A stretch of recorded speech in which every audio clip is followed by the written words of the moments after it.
Popcorn इन दिनों चर्चा में है, खास तौर पर शनिवार को जब जीएसटी काउंसिल की बैठक हुई और उसके बाद कैरामल पॉपकॉर्न पर जब जीएसटी के रेट घोषित किए गए।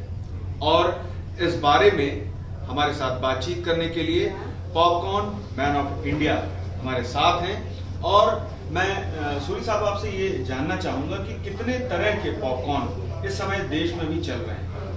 Thank you very much for the opportunity. इस वक्त अगर आप पॉपकॉर्न की वैरायटीज देखें इंडिया के अंदर, क्योंकि लोगों को टेस्ट का इतना शौक हो गया है, जो मुझे जानकारी है तकरीबन 50-55 तरीके के पॉपकॉर्न, वैरायटीज के पॉपकॉर्न इस वक्त बिक रहे हैं मार्केट में। जैसा कि जीएसटी रेट अलग अलग लगाया गया, जो ओपन पॉपकॉर्न होगा यानी कि खुले में बिक्री हो रही है उसका रेट 5% है, जबकि लेबल्ड वाले का 12% है और जो फ्लेवर्ड हैं उन पर 18% है।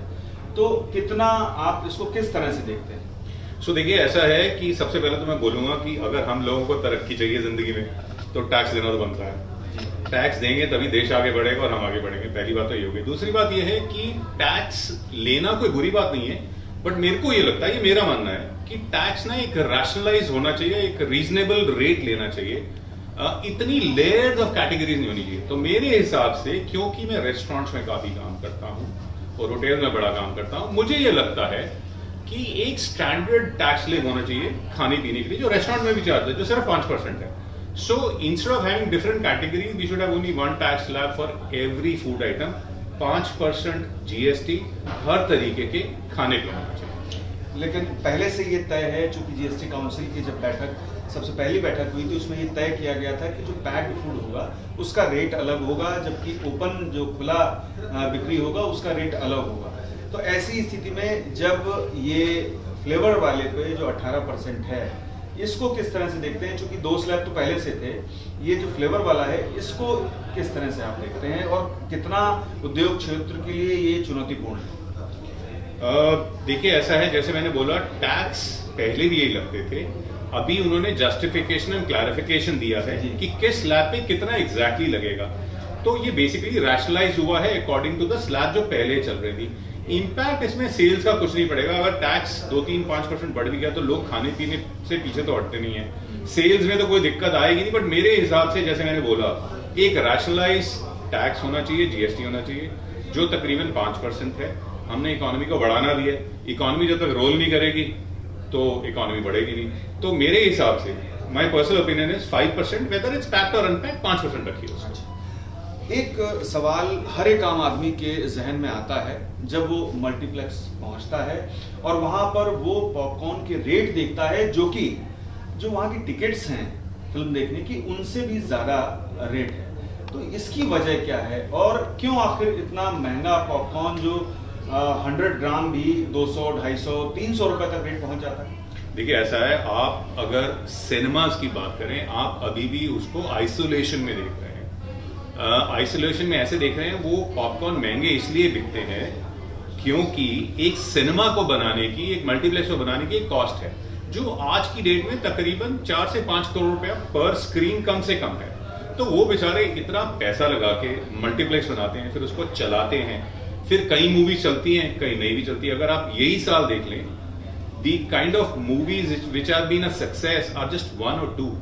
तो वो सारा साल चलाते हैं, बिजली का खर्चा करते हैं, एम्प्लॉइज का खर्चा करते हैं, मेंटेनेंस का खर्चा करते हैं, आपकी मेंटेनेंस इस तरह का तरीके से रखते हैं ताकि ज्यादा से ज्यादा लोग अंदर आए। तो वो बहुत ज्यादा एक्सपेंस है। तो अगर आप उनका बिजनेस कॉस्ट देखें और कॉस्ट ऑफ पॉपकॉर्न देखें, then they are in relation. So they don't sell something which is beyond expected, because of एक ऐसे एनवायरमेंट में, वातावरण में जा रहे हैं जो आपको एक अच्छी साफ सफाई का और खुशबूदार इलाका देते हैं, अच्छा एनवायरनमेंट है, एयर कंडीशनड है, अच्छी सीटें देते हैं। उस हिसाब से मेरे को लगता है ये ठीक है। अगर ये, and this is a personal choice, a personal, जाने वाले लोग नॉर्मल सिनेमाज में भी जाते हैं, उसकी कैटेगरीज भी अब हो गई है। नॉर्मल सिनेमा है, थोड़ा ठीक सिनेमा है, प्रीमियम सिनेमा है, गोल्ड सिनेमा है, सुपर गोल्ड है। तो ये आपके ऊपर डिपेंड करता है आप कहाँ जाना चाहते हैं, किस तरीके से देना चाहते हैं, कितना पैसा खर्च करते हैं। पॉपकॉर्न का जो उद्योग है वो काफी विकसित हो चुका है पूरे देश में, और जो इकोनॉमी है उस पर कितना योगदान है पॉपकॉर्न इंडस्ट्री का, और जो अंतर्राष्ट्रीय स्तर पर अगर देखा जाए तो कितना इकोनॉमी में ये प्रभाव डालता है ये उद्योग क्षेत्र? तो ये मैं डेटा लगातार चेक करता रहता हूँ। पॉपकॉर्न का जो कॉम्पोजिशन है इंडिया के अंदर, वो तकरीबन इस वक्त 1000 करोड़ के आसपास है। और इंटरनेशनली अगर आप देखें तो ये जो मार्केट साइज है ये तकरीबन 1,16,000 करोड़ के आसपास है। सो ये फिगर है, और इसकी जो ग्रोथ है वो ऑन एन एवरेज 15% CAGR रहती है। तो it is a fantastic category, and आजकल बिक भी काफी रहा है क्योंकि लोगों को शौक है वैरायटी खाने का, फ्लेवर्स ट्राई करने का, स्नैकिंग का, कुछ चाहते हैं हेल्दी स्नैकिंग, जो चाहते हैं फ्लेवर्स, तो डिमांड काफी बढ़ रही है इसकी। इंटरनेशनल इकोनॉमी में अगर देखा जाए तो पॉपकॉर्न इंडस्ट्री जो ग्रो हुई है उस वहां पर अगर किस स्थिति में है पॉपकॉर्न इंडस्ट्री और कितना योगदान है? देखिए, इंडिया में जैसे भुजिया बिकती है वैसे बाहर पॉपकॉर्न बिकता है। सो उनका भुजिया पॉपकॉर्न है, हमारा भुजिया भुजिया है, पर आजकल पॉपकॉर्न भी बढ़ रहा है। भारत में जो जर्नी है पॉपकॉर्न की, उसके बारे में शायद आपसे बेहतर कोई ना बता पाए इस समय, मौजूदा समय। आप कहे भी जाते हैं पॉपकॉर्न मैन ऑफ इंडिया, तो मुझे आप इस जर्नी के बारे में बताइए कि भारत में किस तरह से जो विकसित हुआ है ये उद्योग क्षेत्र, उसकी जर्नी के बारे में। सो देखिए, इंडिया का इतना डेटा तो नहीं है, पर मैं आपको इसको एक जर्नी के तौर पे बताता हूँ।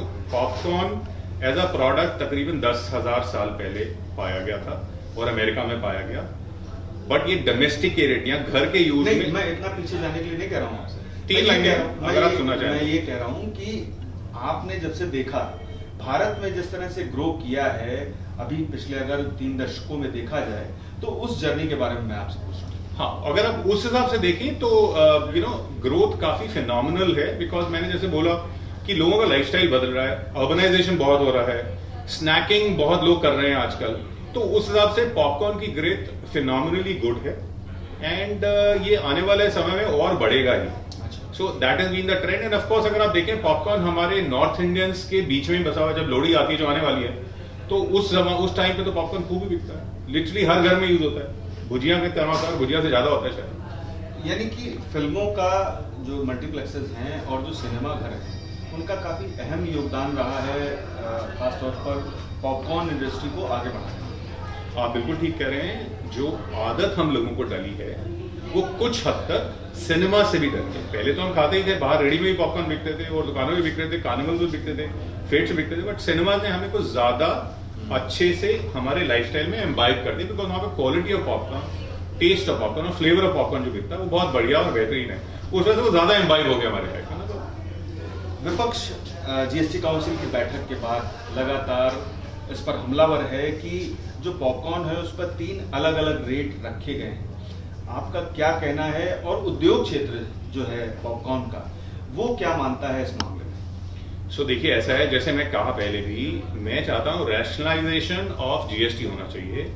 खाने पीने के पदार्थों पे इंस्टेड ऑफ हैविंग स्लैब एक स्टैंडर्ड 5% रखिए ना, ये ज्यादा बेहतर है। इससे हमारा कंप्लायंस भी अच्छे से कंट्रोल होगा, सरकार अच्छे से देख पाएगी। ये एक सेक्टर है जो बहुत बढ़ेगा, क्योंकि 5% जीएसटी किसी को चुभेगा नहीं। आज की डेट में अगर आप देखें 12-18 लोगों को चुभते हैं, और कई बार ऐसे होता है जो थोड़ा सा कभी कभी जो प्राइस सेंसिटिव क्लाइंट होता है वो ज्यादा जीएसटी करके वो प्रोडक्ट छोड़ देता है, एंड ये खाने पीने की चीज है, नेसेसिटी की चीज है।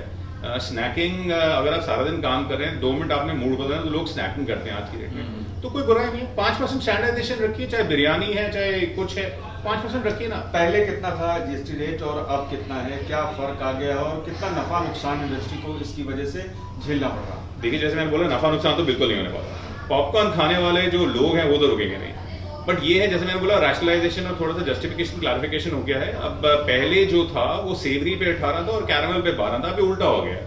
अब कैरमल पे 18 हो गया और सेवरी पे 12 हो गया।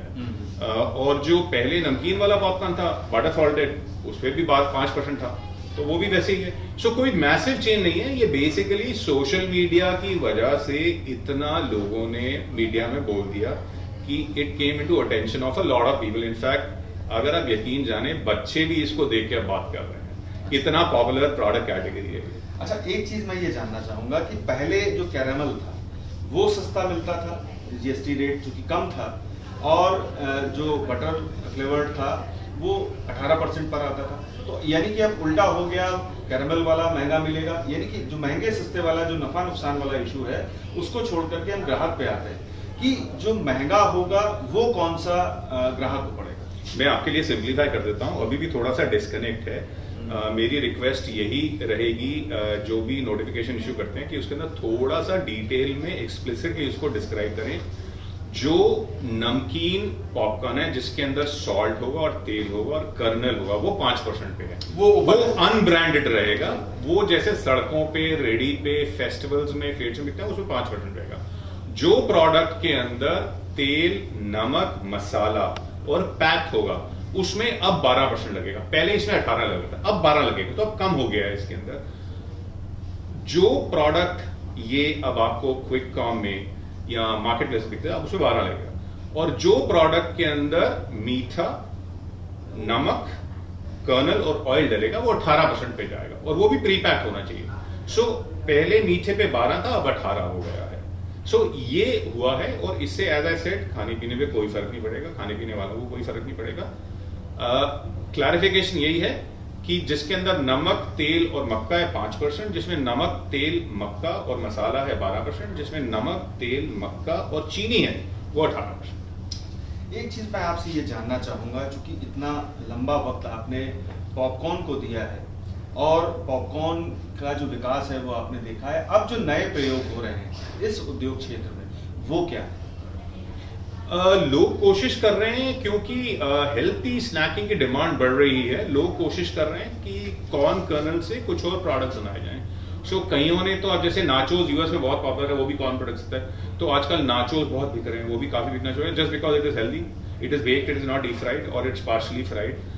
कुछ पॉप चिप्स आ गए हैं जिसके अंदर सीधा चिप बनते ही वो बेकिंग हो जाता है। तो अभी काफी R&D चल रही है। अब जैसे आप मूंगफली खाते हैं तली हुई, कॉर्न्स का भी ऐसे प्रोडक्ट हैं जो स्पेन में बहुत पॉपुलर आइटम है, इट्स कॉल्ड सॉल्टेड और मसाला, तो वो प्रोडक्ट भी आना शुरू हो गया, काफी ब्रांड ने बेचना शुरू कर दिया। तो काफी R&D चल रही है, काफी कुछ निकल रहे हैं इस पे, जो इंडियन पैलेट पे लगेगा और अच्छा बिकेगा, वी विल पुश दैट। एक अंतिम सवाल मैं आपसे करूंगा, सरकार ने GST भी तय कर दिया है और इस मामले में अब जो उद्योग क्षेत्र है वो सरकार से क्या मांग करना चाहेगा, खास तौर पर पॉपकॉर्न इंडस्ट्री?